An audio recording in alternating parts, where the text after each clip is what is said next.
नमस्कार दोस्तों, हमारे चैनल पर आपका स्वागत है। तो आज हम 26 लिमिटेशन एक्ट देखने वाले हैं। इसमें बताया गया है अनुसेवी संपत्ति के उत्तरभोगी के पक्ष में अपवर्जन। इसमें एक एग्जांपल से समझते हैं कि यदि जैसे 25 सेक्शन देखा था, 25 में बताया गया था, हमने पहले देखा है, उसमें बताया गया था कि यदि किसी व्यक्ति को सुखाचार अर्जित करना है तो प्राइवेट संपत्ति पर उसे 20 साल तक उस संपत्ति को यूज़ करना होता है और गवर्नमेंट संपत्ति को उसे 3 साल तक यूज़ करना होता है, और वो भी निर्विवाद तरीके से यूज़ करता है तो उसे ऐसी संपत्ति पर सुखाचार का जो अधिकार है वो अजेय हो जाता है, अमर हो जाता है।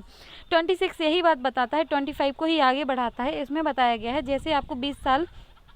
के बाद आपको संपत्ति पर 20 साल के बाद आपको संपत्ति पर क्या मिलना था, 20 साल के बाद आपको संपत्ति पर सुखाचार का अधिकार मिलना था। जो 25 में बताए गए हैं कि हवा, पानी और मार्ग का अधिकार और प्रकाश का अधिकार, मतलब इसको आप यूज़ करते हैं किसी अन्य की संपत्ति पर 20 साल तक, तो आपकी वह संपत्ति पर अधिकार हो जाता है और वो अधिकार अजेय मतलब पूर्ण तरीके से आपका हो जाता है। 26 ये बताता है कि यदि जैसे कि एग्जाम्पल समझते हैं, यदि किसी संपत्ति आपको जिस पर आपको प्राइवेट अधिकार है, ठीक है, आपको 20 साल के बाद आपको ऐसी संपत्ति पर पूर्ण अधिकार मिल जाना था, ठीक है। आप क्या करते हैं कि उसमें कुछ टाइम आप खुद रहते हैं, जैसे 10 साल आप खुद रहे और 10 साल आपने किसी अन्य व्यक्ति को उसी संपत्ति पर रख दिया जिस पर आपको ऐसा अधिकार मिलना था। इससे संलग्न थी ये संपत्ति और इस संपत्ति पर आपको सुखाचार का अधिकार मिलना था क्योंकि आप इसे 20 साल तक यूज़ कर रहे थे। अब 10 साल आप यूज़ करते हैं, 10 साल कोई और अन्य व्यक्ति आता है आपके घर में और वो यूज़ करता है, आप चले जाते हैं,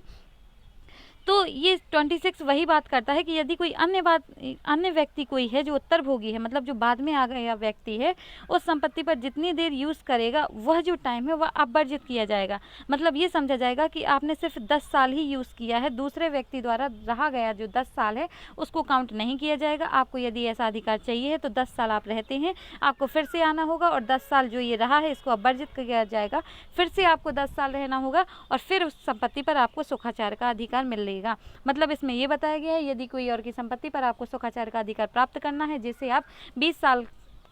साल यूज़ करके ही प्राप्त कर सकते थे। अब ऐसे 20 साल की समयावधि की गणना करने में यदि आपने 3 साल, या इसमें ये बताया गया है 26 में, ये बात मैं बताना भूल गई हूँ कि इसमें बताया गया है कि 3 साल या 3 साल से अधिकतर आप 3 साल या 3 साल से अधिक टाइम के लिए आपने अपनी संपत्ति को किसी अन्य को दे दिया है, तो 3 साल या 3 साल के अधिक टाइम के लिए आपने किसी अन्य को दिया है और पहले आपने उसे यूज़ किया है, तो 3 साल या 3 साल से अधिक का टाइम जो आपने किसी और को अन्य को रहने के लिए दिया है वह अपवर्जित कर दिया जाएगा, घटा दिया जाएगा। आप जितने टाइम रहे हैं और आपको उतना और टाइम लेना पड़ेगा जितना ज़रूरी है, दूसरे द्वारा रहा गया टाइम यहाँ पर काउंट नहीं किया जाएगा। आई होप आपको समझ में आया होगा। आज के लिए सिर्फ इतना ही। Thank you, bye bye.